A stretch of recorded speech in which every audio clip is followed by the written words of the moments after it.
마태복음 28장 1절부터 10절의 말씀. 안식일이 다 지나고 안식 후 첫날이 되려는 새벽에 막달라 마리아와 다른 마리아가 무덤을 보려고 갔더니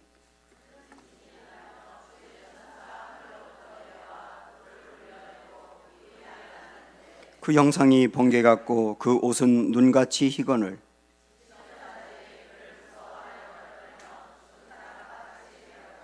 천사가 여자들에게 말하여 이르되 너희는 무서워하지 말라. 십자가에 못 박히신 예수를 너희가 찾는 줄을 내가 아노라.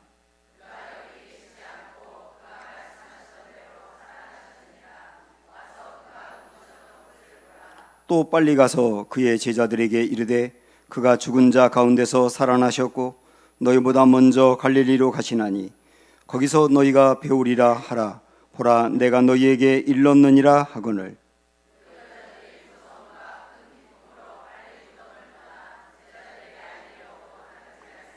예수께서 그들을 만나 이르시되 평안하냐 하시거늘 여자들이 나아가 그 발을 붙잡고 경배하니 이에 예수께서 이르시되 무서워하지 말라.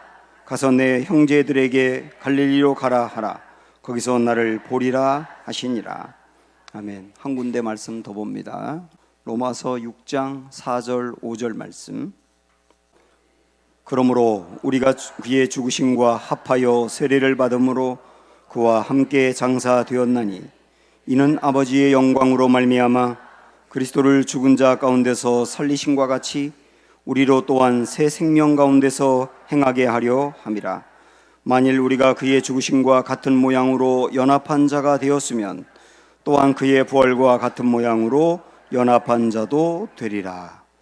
아멘. 네, 둘러보시면서 우리 사랑으로 서로 교제합니다. 사랑합니다. 축복합니다.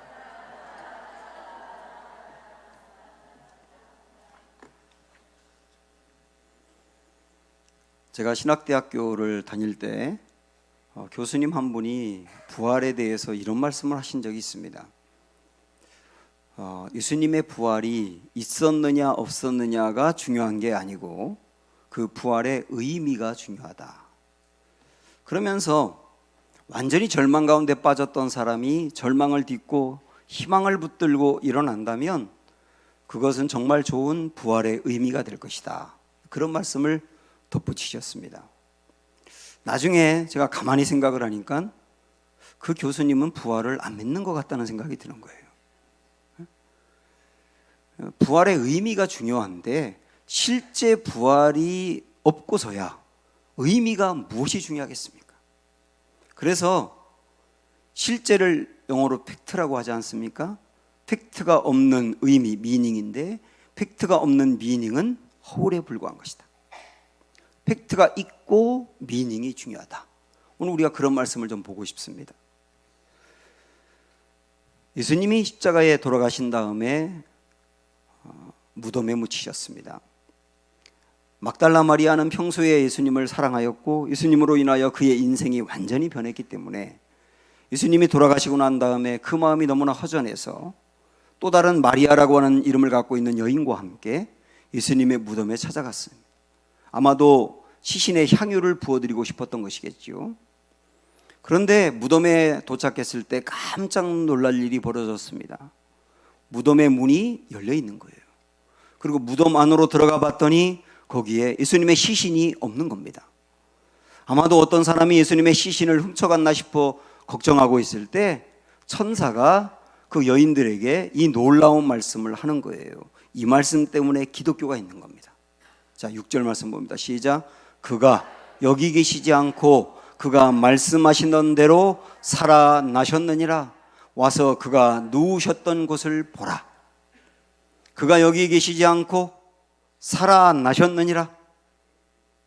빈 무덤이다. 시신이 있어야 될 곳이 시신이 없다. 살아나셨기 때문이다. 이 놀라운 말씀을 하신 거예요. 여인들은 그 이야기를 듣고 깜짝 놀라기도 하고 기쁘기도 하고 아직까지 너무나 이게 무슨 상황인지 알지 못해서 두려워하고 있을 때 무덤 밖에 나갔을 때 예수님이 찾아오신 거예요. 부활하신 예수님이 그 여인들을 만나 주신 겁니다. 그러니까 이 여인들은 천사들로부터 부활의 소식을 들었을 뿐만 아니라 부활하신 예수님을 만나게 된 거예요. 그러면서 흔들리지 않는 부활에 대한 믿음을 갖게 된 것입니다. 여기서 우리가 부활을 믿기 위해서 매우 중요한 것 두 가지가 있어요. 첫째는 예수님이 부활했다는 소식을 들어야 됩니다. 여인들이 천사들로부터 예수님이 부활했다는 그 말을 들은 게 소식이지 않습니까? 그 소식처럼 우리도 들어야 된단 말이에요. 예수님의 부활의 소식은 성경에 있고요. 그리고 저 같은 목회자가 설교하고요. 그리고 부활을 믿고 감격한 사람의 증언과 간증이 있는데 이 모든 것을 듣는 걸 뭐라고 말하냐면 소식을 듣는다고 말합니다. 그러나 소식을 들음으로 어떤 사람은 완전히 믿기도 하지만 어떤 사람은 소식은 들었으나 여전히 마음에 흔들리며 믿지 못하는 사람이 있는데 두 번째로 그들은 부활하신 예수님을 만나야 합니다. 예수님이 그들의 인생에 찾아와야 만날 수 있거든요. 찾아와야 만나고 믿게 해 주어야 만나는데 그러나 그들이 예수님을 믿기를 사모하는 마음을 가지면 이 부활하신 주님을 만날 수가 있어요. 우리가 믿음을 가지려면 믿음은 들음에서 난다고 했으니까 자꾸 말씀이 선포되는 그 현장에 있어야 됩니다. 그래야 내가 들을 때 믿음이 생기는 거 아닙니까? 그래서 사랑하는 여러분, 말씀이 선포되는 곳, 부활의 말씀이 메시지가 선포되는 그곳에 여러분 계시기를 바랍니다. 그리고 여러분의 입술로 예수님이 부활했다는 것을 자꾸 이야기하시길 바랍니다. 그때 부활이 믿어지는 사건이 일어나는 거예요. 요한복음에 보면 예수님의 제자들이 예수님이 돌아가시고 난 다음에 두려워서 한 방에 모여 문고리를 걸어잠고 있는 모습이 보입니다. 그들은 이미 여인들로부터 예수님이 부활했다는 소식을 들었어요. 그러나 소식을 들었지만 그들 안에는 예수님의 부활을 온전히 믿지 못하고 두려움이 있고 의심이 있습니다. 이때 부활하신 예수님이 그 방에 찾아오셨어요. 그러면서 너에게 평강이 있을지어다 이렇게 말씀을 하십니다. 제자들은 부활하신 예수님을 거기서 보고 만나고 난 다음에 의심할 수 없이 확실히 예수님의 부활을 믿게 된 겁니다. 그런데 안타깝게도 이 자리에 도마가 없었습니다. 도마가 아마 잠시 밖에 나갔던 것 같아요. 그리고 밖에 나갔다가 그 방으로 다시 들어왔을 때 찾아오셨던 예수님은 떠나셨어요. 제자들은 도마가 오자마자 난리가 난 겁니다. 예수님이 정말 부활했다고, 우리가 여인들로부터 들었던 그 소식이 진짜라고, 우리가 봤다고, 예수님이 말씀도 하셨다고 거품을 흘리면서 이 도마에게 이야기하는데 안타까운 것은 도마는 믿을 수가 없는 거예요. 예수님을 못 봤으니까요. 이때 도마의 마음을 생각해 봤습니다. 다 믿는데 나 혼자만 믿는 거예요. 남들은 다 부활했다고 흥분하며 기뻐하고 난리인데 나는 믿지 못하겠는 거예요. 그 속상한 마음과 답답한 마음 여러분 아시겠어요? 안 믿는데 믿는다고 할 수도 없는 거 아닙니까? 저는 이 도마를 생각을 하면서 어쩌면 우리 교우들 중에 이 예배를 드리고 있는 분들 중에도 내가 교회를 꽤나 오래 다녔는데 내 마음으로 아직까지 예수님의 부활이 믿어지지 않는단 말이에요. 내 주변에 있는 사람들은 다 믿는다고 하는데 나의 마음은 믿어지지 않는다. 믿어지지 않는 걸 억지로 믿는다고 할 수도 없고, 그래서 참 답답하고 속상해하는 분들이 있으리라는 생각이 들어요. 그러나 중요한 건 도마가 예수님이 부활한 것이 믿어지지 않았지만 그 자리에 계속 있었던 것입니다. 그때 드디어 도마는 예수님의 부활을 믿는 결정적인 기회를 얻게 된 거예요. 우리 긴 말씀이지만 그걸 한번 볼까요? 12제자 중에 하나로서 디두모라 불리는 도마는 예수께서 오셨을 때에 함께 있지 아니한지라. 다른 제자들이 그에게 이르되 우리가 주를 보았노라 하니 도마가 이르되 내가 그의 손에 못자국을 보며 내 손가락을 그 못자국에 넣으며 내 손을 그 옆구리에 넣어보지 않고는 믿지 아니하겠노라 하니라. 여드레를 지나서 제자들이 다시 집 안에 있을 때 이번에 뭐라고 말했냐면 도마도 함께 있고, 그리고요 문들이 닫혔는데 예수께서 오사 가운데 서서 이르시되 너희에게 평강이 있을지어다 하시고 도마에게 이르시되 내 손가락을 이리 내밀어 내 손을 보고 내 손을 내밀어 내 옆구리에 넣어보라. 그리하여 믿음 없는 자가 되지 말고 믿는 자가 되라. 도마가 대답하여 이르되 나의 주님이시요 나의 하나님이시니이다. 분명히 부활을 믿지 못했던 도마가 예수님의 부활을 믿으면서 예수님을 나의 주님, 나의 하나님이라고 멋지게 고백을 했어요. 우리 중에도 교회를 다니지만 예수님의 부활을 믿지 못하고 답답했던 이들이 도마가 그랬던 것처럼 내가 예수님의 부활을 믿는다고 고백할 수 있는 날이 저는 올 거라고 믿습니다. 부활을 믿는 것은 예수님이 이 제자들에게 찾아왔던 것처럼 찾아오셔서 우리 마음을 열어주셔야 되는 거예요. 그런데 중요한 건 뭐냐면 예수님이 제자들에게 첫 번째 찾아왔을 때 거기에 도마가 없었지 않습니까? 그래서 도마만 믿지 못하게 되니까 도마를 위해서 다시 한번 찾아오시잖아요. 그랬던 것처럼 오늘 교회를 다니지만 부활을 믿지 못하고 마음이 답답해하는 이들을 위하여 우리 주님은 반드시 그 마음을 열고 믿게 하도록 찾아오시리라고 저는 믿습니다. 중요한 건 뭐냐면 예수님이 우리의 마음을 열어 믿게 하는 것이지만 우리가 할 수 있는 일은 뭐냐? 그 자리에 있는 거예요. 도마가 예수님이 오셨을 때 그 자리에 없었기 때문에 그 놀라운 사건을 경험 못했는데, 그러나 그 이후 8일이 지나서 다시 오실 때까지 그 자리에 함께 있다 보니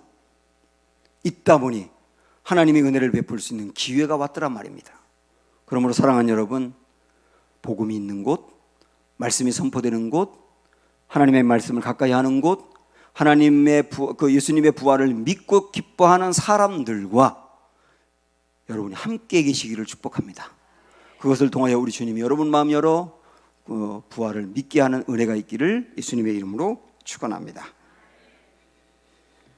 예수님의 부활을 목격한 최초의 목격자인 이 여인들은 예수님의 부활을 소식을 들은 다음에 어떻게 변했는지 한번 볼까요? 마태복음 8장 8절에 보면 그 여자들이 무서움과 큰 기쁨으로 빨리 무덤을 떠나 제자들에게 알리려고 어떻게 했다고요? 다름질할세, 이렇게 나옵니다.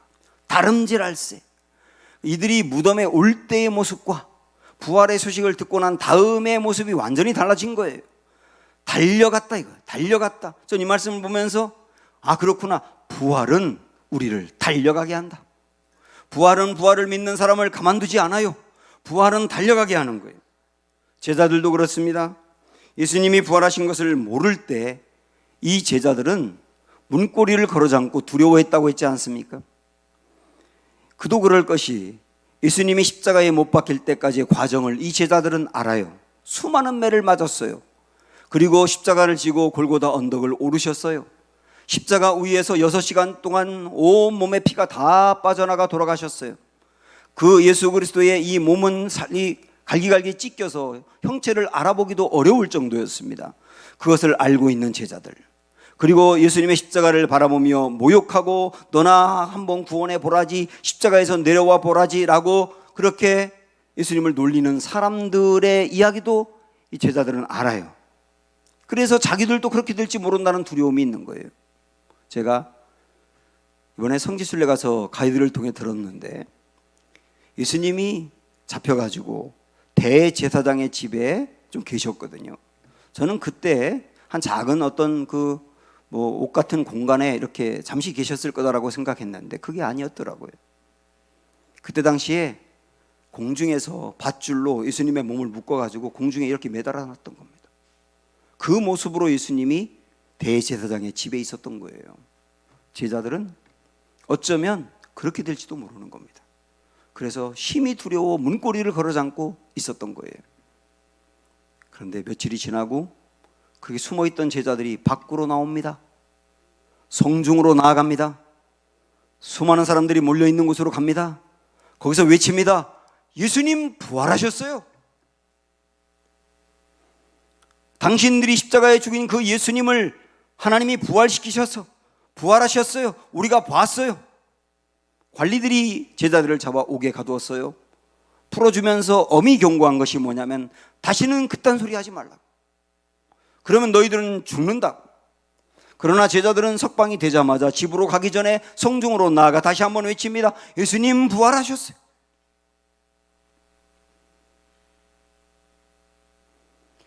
그러면서 하는 말이 뭐냐면 우리가 보고 들은 것을 말하지 않을 수가 없다는 거예요.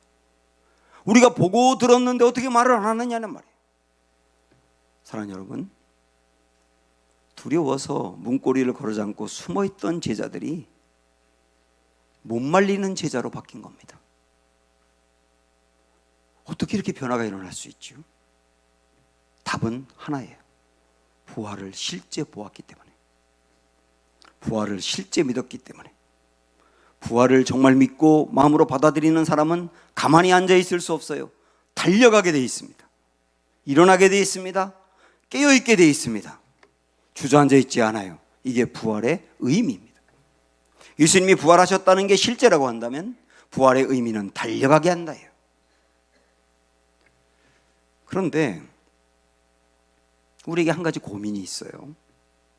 분명히 여인들이나 제자들은 예수님의 부활을 믿었고, 부활을 믿다 보니 가만히 앉아 있을 수 없고 달려갔다고 말씀했지 않습니까? 그런데 예수님의 부활을 믿는 우리들은 왜 여인들 같지 않을까? 왜 제자들 같지 않을까? 이게 고민입니다. 저는 이전에 성도들이 무기력하게 사는 모습을 보면서 부활을 믿지 않기 때문에 그런 것이라고 생각을 했어요.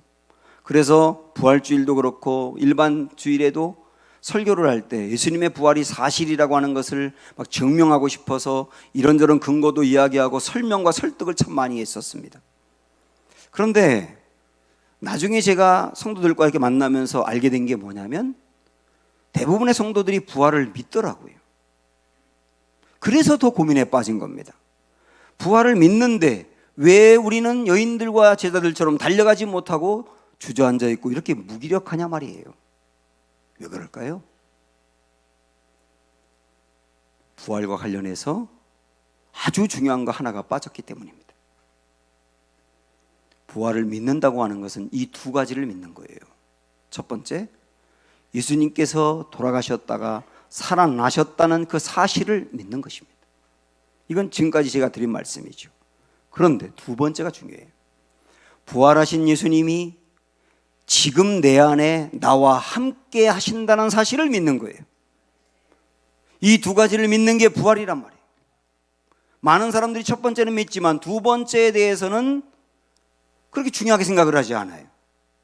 예수님이 실제 죽음을 이기고 부활하셨다는 것도 중요하지만 부활하신 주님이 그 다음에 저와 여러분의 각 사람 안에 지금도 나와 함께 계신다는 사실, 이걸 믿는 게 중요하다고요.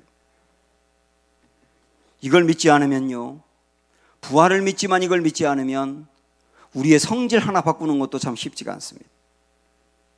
저는 어릴 적부터 예수님의 부활을 믿었거든요. 누가 뭐라고 해도 저에게 물어봐도 저는 예수님의 부활을 믿는다고 고백을 했어요. 분명히 저는 예수님의 부활을 믿는데, 그런데 문제는 제 삶이 변하지 않는 거예요. 왜 그러냐면 예수님이 부활하셨다는 사실은 믿었지만 그 부활하신 주님이 지금 내 안에 나와 영원토록 함께 하신다는 사실을 제가 실제 믿지 않았기 때문이에요. 만약에 제가 그때부터 여인들처럼 제자들처럼 정말 그 사실을 믿었다고 한다면 저는 굉장히 달라졌을 것이며, 여인들이 가만히 앉아 있을 수 없고 달려갔던 것처럼 저의 인생도 더 달려갔을 것이며 수많은 사람들에게 이 부활을 이야기했을 겁니다. 근데 저는 사실은 믿었으나 지금도 내 안에 계시다는 것을 믿지 못했던 거예요.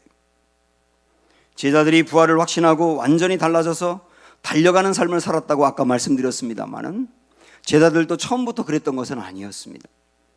제자들은 분명히 부활의 소식도 들었고 부활하신 예수님을 여러 번 만났지만 그렇게 부활하신 주님을 만나고 난 뒤에도 그들은 여전히 두려워했거든요. 여전히 문고리를 걸어잠고 집안에 숨어 있었거든요. 나중에 그들이 무엇을 해야 될지 알지 못해서 다시 옛날의 직업으로 돌아가서 물고기를 잡으러 간 사람이 7명이나 됐거든요. 그리고 예수님이 부활하신 다음에 승천하실 때, 승천하시고 난 뒤에 하늘만 쳐다보고 또 두려워하고 걱정했거든요. 이제 부활하신 예수님이 마저 떠났으니 우리 어떻게 살란 말이야, 그러고 있었거든요. 부활하신 예수님을 분명히 보고 여러 번 보고 난 뒤에도 제자들은 그렇게 무기력해 있었던 것입니다. 왜냐하면 예수님이 부활했다는 사실은 그들이 분명히 보았기 때문에 믿었지만, 그 부활하신 예수님이 하늘로 가셨다고 생각했지 자기들 안에 계시다고 생각을 못한 거예요. 이러던 제자들이 나중에 이 사실을 깨닫게 됩니다. 아니다, 예수님이 하늘로 가신 게 아니라 지금 내 안에 계시는 거다 라고 하는 것을 확신할 때 그들은 일어나게 되거든요. 어떤 목사님이 대학교 때 어머니가 돌아가셨다고 합니다. 말할 수 없는 충격을 받았어요. 병으로 돌아가시는 어머니가 산소호흡기를 꽂고 있고 병실로 찾아온 그 아들 손 잡아준 게 마지막이었어요. 장례를 치르면서 이제 나와 내 동생을 위해서 기도할 분이 없어졌으니 어떻게 살란 말이야 하고 걱정을 합니다. 공원묘지에 하관식을 마치고 오는 날 자꾸 뒤를 돌아봤다고 합니다. 그 어머니가 안 계시다는 것이 너무나 안타깝고 슬프고 아쉽고 그리워서. 그리고 버스를 타고 집으로 돌아오는데 갑자기 이런 생각이 들더라는 거예요. 어머니가 하나님 곁에서 나를 보고 계셔. 우리 어머님은 땅속에 묻힌 게 아니라 하나님의 나라로 간 거야. 하나님의 나라에서 나를 보고 있고 나를 위해서 기도하실 거야. 그 생각을 하니까 어머니 잃어버린 슬픔이 사라지면서 위로가 되더라는 거예요. 그런데요, 이 목사님이 이어서 이런 말을 합니다. 그러나 우리 주님의 부활은 그것과 다르다는 거예요. 우리 주님은 저 천국으로 올라가셔서 지금 천국에서 우리를 지켜보시면서 응원하시고 격려하시는 정도가 아니에요. 부활하신 예수님은 물론 하늘에도 계시지만은 그러나 영으로 여러분과 저의 각 사람 안에, 예수님을 믿는 각 사람 안에, 한 명 한 명 안에 지금도 내 안에 계시며, 지금도 내 안에서 나를 도우시며, 지금도 나와 함께 하시며, 나에게 힘을 주시며 능력을 베푸시며 나를 책임지시며 인도하는 분이신 것을 믿으십시오. 이게 부활의 진정한 의미란 말입니다. 우리는 부활에 대해서 깊이 생각하지 않는 게 하나가 있어요. 예수님이 십자가에서 돌아가셨다. 나를 위해 돌아가셨다. 그래서 예수님으로 인하여 내가 죄 사함을 받고 구원받게 되었다. 이것은 거의 대부분의 성도들이 알고 믿습니다. 그런데 예수님이 돌아가신 것만이 아니고 예수님과 함께 내가 죽었다는 사실을 잘 모르고 살아요. 그처럼 예수님이 부활하셨다? 그걸 믿어요. 그런데 예수님의 부활과 함께 나도 살았다? 그거를 생각하는 분들이 별로 없어요. 그러나 이건 굉장히 중요합니다. 여러분 분명히 아십시오. 이 문구를 여러분 마음에 새기셔야 됩니다. 읽어보세요. 예수님의 죽으심과 함께 나도 죽고 예수님의 부활과 함께 나도 부활했다. 할 것이다가 아니라 했다. 다시 한번 보세요. 예수님의 죽으심과 함께 나도 죽고 예수님의 부활과 함께 나도 살았다. 여러분 이거 믿습니까? 이게 부활의 놀라운 의미라니까요. 오늘 우리가 두 번째 읽었던 로마서 6장 말씀을 보십시오. 그러므로 우리가 그의 죽으심과 합하여 세례를 받음으로 그와 함께 장사되었으니, 그와 함께 장사되었나니, 그 말은 뭐냐면 그와 함께 죽었단 말이에요. 이는 아버지의 영광으로 말미암아 그리스도를 죽은 자 가운데서 살리심과 같이 우리로 또한 새 생명 가운데서 행하게 하려 함이라. 만일 우리가 그의 죽으심과 같은 모양으로 연합한 자가 되었으면 또한 그의 부활과 같은 모양으로 연합한 자도 되리라. 연합이라는 말을 하고 있는데, 연합이라고 하는 말은 예수님과 똑같이 나도 그렇게 된다는 거예요. 예수님이 죽으심과 함께 나도 죽고 예수님의 살아나심과 함께 나도 살아났다. 이 놀라운 신비입니다. 이 말씀을 좀 우리가 더 이해하기 위해서 여러분 한번 집중해서 이 구약의 제사 제도 이야기 한번 들어보시겠어요? 어떤 사람이 죄를 지었습니다. 그런데 이 죄를 사함받고 죄로부터 구원을 받기 위해서는 짐승 중에 흠이 없는 것 한 마리를 가지고 성전으로 가야 됩니다. 보통은 양을 가지고 갔어요. 조건은 흠이 없어야 돼요. 그리고 성전에 도착한 다음에 죄인이 그 양에게 안수합니다. 누가 안수한다고요? 죄인이 양에게 안수한다고요. 그 다음에 그 양을 잡아서 죽이는. 그러면 제사가 끝나는 것인데, 자, 여기는 굉장히 중요한 의미가 있는데, 일단 흠이 없어야 된다. 그 말은 뭐냐면 죄가 없어야 된단 말이에요. 왜? 대신 죽어야 되니까. 흠이 없어야 된다. 그리고 안수에 두 가지 의미가 있습니다. 첫 번째는 전가의 의미가 있어요. 전가는 내 것이 그쪽으로 넘어간다는 뜻이에요. 누가 아까 양에게 안수한다 그랬죠? 죄인이. 죄인이 양에게 안수할 때 죄인의 죄가 양에게로 넘어가는 거예요. 이게 전가예요. 전가. 그리고 또 하나는 전가만이 아니고 동일시라고 하는 의미가 있는데, 안수하면 안수하는 사람과 안수가 받는 대상이 동일시가 되는 거예요. 그래서 죄인이 제물에게 안수할 때, 죄인이 양인 제물에게 안수할 때, 양이 죽었다는 말은 양만 죽은 것이 아니고 죄인이 함께 죽었다는 것을 의미하는 거예요. 여기서 말하는 죽었다는 말은 옛사람이 죽었다는 뜻이에요. 죄를 짓던 사람, 죄를 짓지 않을 수 없었던 사람, 죄에 끌려다니던 사람, 우리가 알고 있는 것처럼 존재적인 죄인, 그 죄인이 양과 함께 죽었다예요. 자, 여기서 구약의 이런 방법으로 제사를 드리는 것을 모형이라고 말합니다. 모형. 모형이라고 한다면 뭐가 있냐면 원형이 있는 거예요. 모형보다 원형이 훨씬 중요한 건 아시죠? 모형은 앞으로 될 일을 미리 보여주었다는 거고, 원형은 결정적인 일이 이루어졌다는 뜻인데, 구약의 제사 제도는 모형인데 그 원형이 뭐냐면 예수님의 십자가입니다. 예수님의 십자가에서 예수님이 돌아가실 때, 그때 흠이 없는 예수님, 죄가 없는 예수님이 돌아가심으로 우리 모두의 죄가 어떻게 되느냐 하면 예수님에게 전가가 된 거예요. 나의 모든 죄가 예수님에게로 넘어갔고 예수님이 그 죄를 뒤집어 쓰신 거예요. 그런데 또 하나가 뭐라 그랬어요? 동일시가 있다 그랬죠. 예수님이 십자가에서 죽으신 것은 앞으로 태어날 모든 세대의 죄인들이 예수님과 동일시되어서 그들의 옛사람이 함께 어떻게 된 거다? 죽은 거다. 근데 또 하나의 동일시는 뭐냐면, 예수님이 돌아가셨다가 다시 부활하셨다면 또 동일시가 일어나서 예수님의 그 부활과 함께 예수님을 믿는 사람도 같이 부활한 거다. 그래서 우리는 이 말씀을 생각을 하면서 아까 우리가 보았던 말씀을 다시 보셔야 됩니다. 그러면 의미가 새로워질 거예요. 읽어보세요. 그러므로 우리가 그의 죽으심과 합하여 세례를 받음으로 그와 함께 장사되었나니, 이는 아버지의 영광으로 말미암아 그리스도를 죽은 자 가운데서 살리심과 같이 우리로 또한 새 생명 가운데서 행하게 하려 함이라. 만일 우리가 그의 죽으심과 같은 모양으로 연합한 자가 되었으면 또한 그의 부활과 같은 모양으로 연합한 자도 되리라. 이 말씀과 비슷한 게 여러분 잘 알고 있는 갈라디아서 2장 20절이거든요.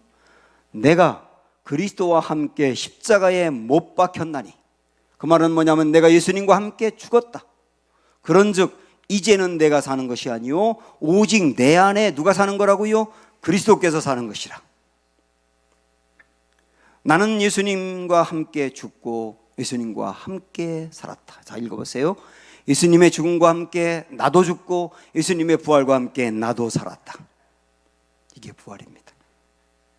그러므로 주님은 지금 먼 하늘나라에 계시는 게 아니라, 물론 거기도 주님이 계시지만 영으로 여러 사람들, 예수 그리스도를 믿는 사람들의 각 사람 안에 지금도 살아 계신다는 것. 이걸 믿을 때 우리는 달려갈 수가 있게 됩니다. 이걸 정말 믿으면, 매 순간 주님이 지금 내 안에 계시다는 것을 믿으면 죄를 이길 수 있어요. 고난 가운데도 주저앉지 않고 일어날 수 있습니다. 내가 혼자 있더라도 외로워하지 않아요. 내 인생의 책임자가 내가 아니라 주님이라는 걸 알게 돼요. 그래서 짐을 나 혼자 지려고 하는 것이 아니라 주님께 맡길 줄 알고 근심을 내려놓을 줄 알게 됩니다. 주님이 나를 인도합니다. 그리고 내 안에서 주님이 일하셔서 열매를 맺게 합니다. 그 정말 우리는 주님이 하신다는 것을 경험하고 살게 됩니다. 이 모든 것들이 전부 다 내 안에 계신 주님을 믿고 의지하는 사람들이 누리는 삶이에요. 사랑하는 여러분, 내 안에 계신 주님 붙들고 주님과 동행하고 의지하며 살아갈 때 우리는 달려가는 삶을 살게 될 것입니다. 함께 찬양합니다. 주의 이름 높이며